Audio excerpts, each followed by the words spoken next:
la más cordial bienvenida a la serie Personajes del canal del Congreso. Soy Rina Mussali y el día de hoy tenemos el privilegio de conversar con el diputado Martin Schulz. Él es presidente del Parlamento Europeo. Mr. Schulz, welcome to Mexico. It's a pleasure to have you here at the Congress TV channel. Thank you very much. It's an honor for me to be with you. Thank you. Mr. Schulz, what is the purpose of your visit to Mexico and other Latin American countries such as Costa Rica and Colombia? My visit here in Mexico the purpose of my visit is to deepen the relation between the European Union and Mexico. Mexico is in our eyes the most important Latin American country, and which is concerning the trade relations and the political relations in the multilateral cooperation between Europe and the continent. I think we have a unique relationship because Mexico is the only country with whom the European Union has, on one hand, a free trade agreement, and on the other hand, an agreement about a so-called strategic partnership. This should be deepened.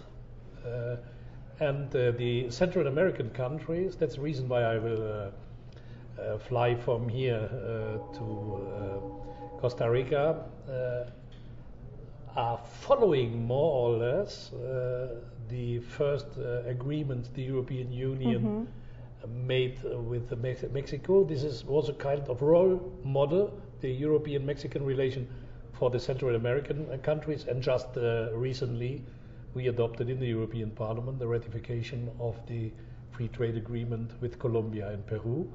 So in the whole Latin American region, our activities to deepen our relationships are increasing. Yes, as you have said, Mexico and European Union has established a global agreement that covers political dialogue, trade relations, and also cooperation. But we're also strategic partners, as you have said. Do you think we need to improve this agreement, taking into account that it was being entered into force 13 years ago? Yeah, the free trade agreement 13 years ago, and the first steps on this comprehensive cooperation between the European Union and Mexico was already in 1997. It was signed. Was signed. So we are old partners, and we must adopt our frame of cooperation to the needs of the 21st century. And this is the needs of the 21st century is especially the organization of cooperation between world regions. And Latin America is a very important world region where Mexico plays a key role as a kind of relay between the northern part of the continent, the central and the southern part. And Mexico has a double option, a Pacific option and a transatlantic possibility. So the European Union, as until today the most interesting and richest market of the world, is also for Mexico an interesting partner. Yeah. Mexico is exporting 80% of its goods to the United States of America, but that leads also to a certain kind of dependence from the American market. So we could, as Europeans, contribute to more flexible and wider spread of economic activities of your country. Therefore, I think we have a mutual interest to deepen our what we call strategic partnership. Is your visit part of the work between the European Union and the community of Latin American and Caribbean states, a regional summit that took place in Santiago de Chile the last month? Yeah. My visit is not a part of these activities. These are activities of a governmental level.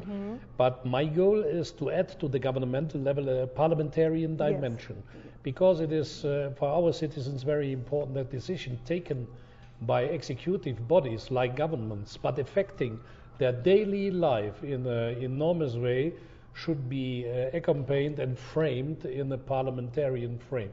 The G20, for example, which is for Mexico an important platform, and where Mexico plays an enormous role, needs not only meetings of the heads of governments, it needs also a kind of parliamentarian frame to give a parliamentarian and democratic accountability.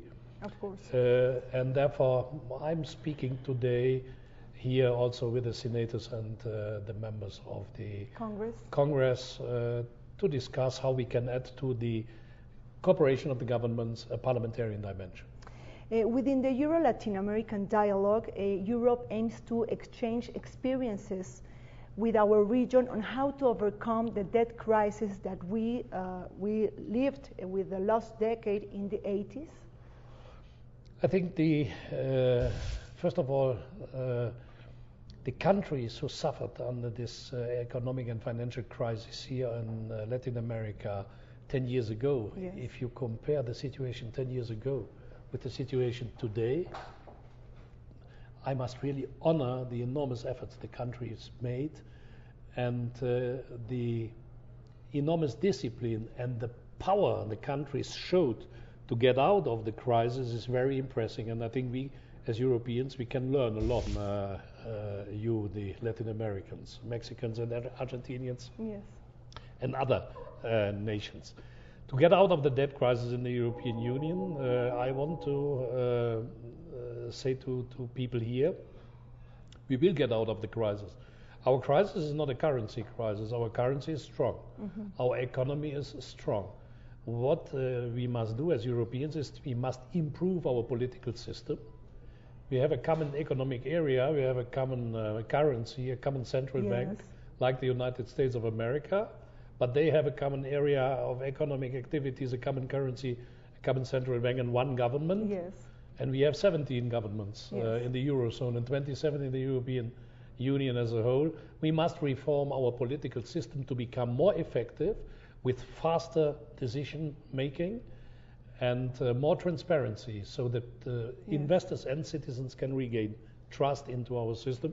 And the second thing, the distribution of the richdom in our countries, between our countries and within the nations, is wrong. We have a more and more a fewer number of super rich people mm-hmm. and more a higher number of poor people. And to fill the gap between rich and poor, that's the most important duty of European politicians to get out of this crisis.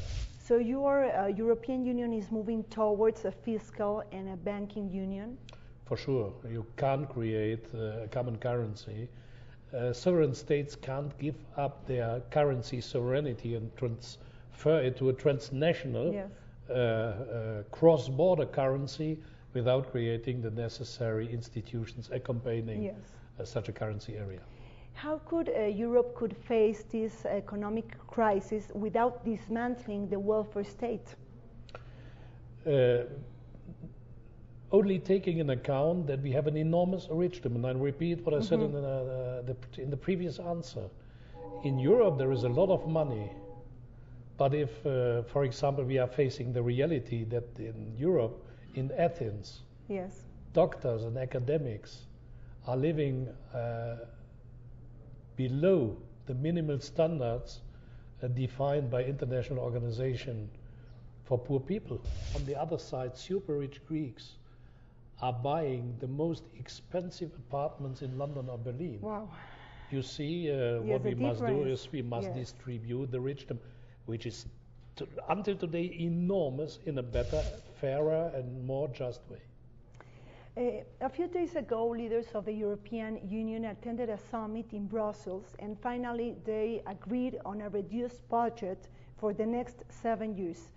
The European Parliament must still approve it? And I fear it will not approve it because the compromise is not very good. Yes, tell me about it.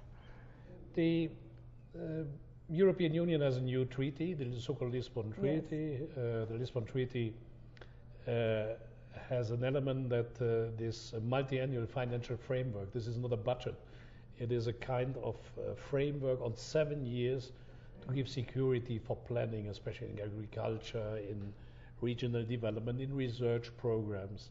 The budget is an annual budget, but we are defining a frame of 7 years on spendings and commitments, engagements for concrete programs.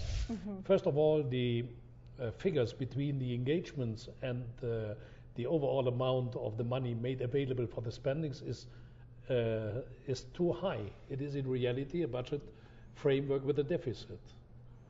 A deficit, by the way, of 52 billion euros. The European Parliament is not prepared to allow that the European Union repeats on the Union level what the member states made as a mistake, to create too much debts on the national level. We must fight against this with enormous cuts for people. Yes. And now we are reproducing the same thing on the European level. This is wrong. Secondly, we are investing in the eyes of the European Parliament in the wrong things.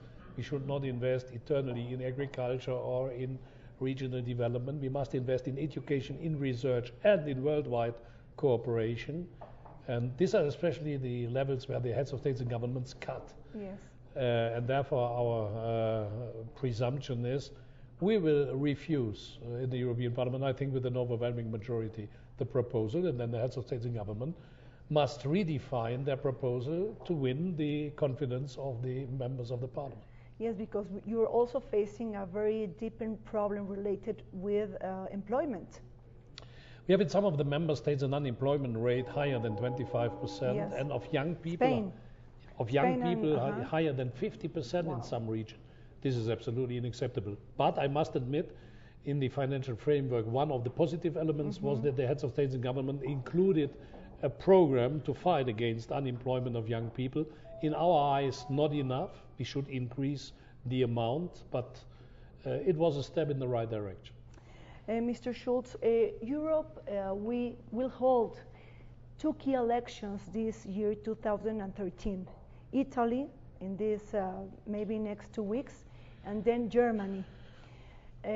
What's really at stake in Germany? Difficult to answer. Yes. I'm not a poll station, so... Yes, I know, but just give me a general comment. Yeah, what do you think? This is from today until the 22nd of September, very long time. Yes.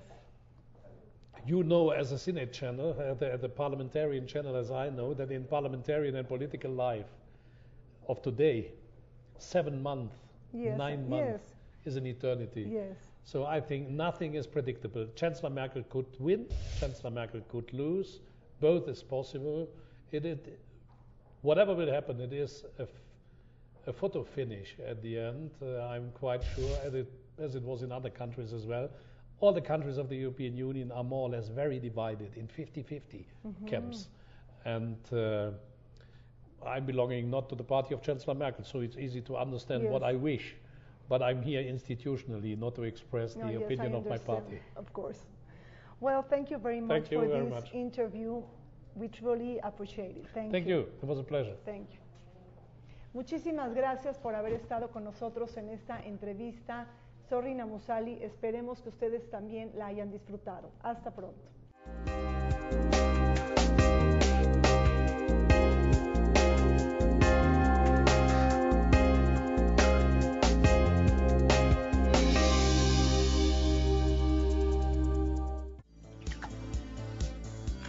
Canal del Congreso, el canal de la Unión, presentó.